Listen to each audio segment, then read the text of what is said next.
Hi, I'm Mike North. I'm a staff engineer at LinkedIn and one of the company's deep TypeScript experts. I created this course because TypeScript powers a great developer experience, like being able to click on parts of your code and see exactly what's going on. I also love how TypeScript keeps my codebase well organized and helps me catch certain bugs before they ever make it out to users. In this course, we'll begin by covering the basics of the TypeScript programming language. I'll show you a safe and reliable way to convert a JavaScript project into TypeScript without running the risk of breaking anything. We'll also cover generics, advanced types like conditional types, and using the TypeScript compiler API to build a quick documentation engine. I hope you enjoy the course. The and or operators. So I've created two types here, and one is called has phone number, one is called has name. They have something in common and they have something in that's different, right? So think of this as like a Venn diagram, right? They both have name, but one has email and one has phone. So here, I've created a piece of code that basically rolls the dice, does a math.random, and half the time, it's going to initialize it to has phone number. Half the time, it's going to initialize it to has email.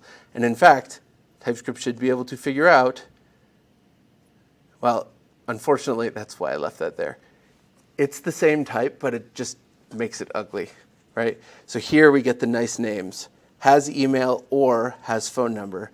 Removing that, okay, I mean, that's kind of accurate in a way, but like, not really what I was after, and way more verbose. This is probably one of the most valuable things that I'm going to teach you in this workshop, and it is a recipe for converting from JavaScript to TypeScript. One of the great things about TypeScript is it can interoperate with JavaScript very, very easily. You can have JS and TS modules side by side. You can import from in one direction or the other, and everything will be okay. Not a lot of programming languages give you this.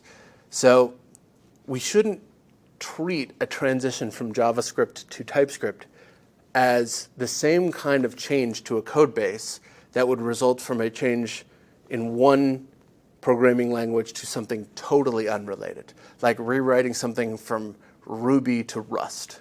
That is like apples and oranges, right? So I'm going to lead you down a three-step process that will make it so this change can be made incrementally on a couple files at a time, or in multiple passes, where you get to the endpoint you're looking to get without potentially running into creating extra work for yourself or disruption for people who depend on that code.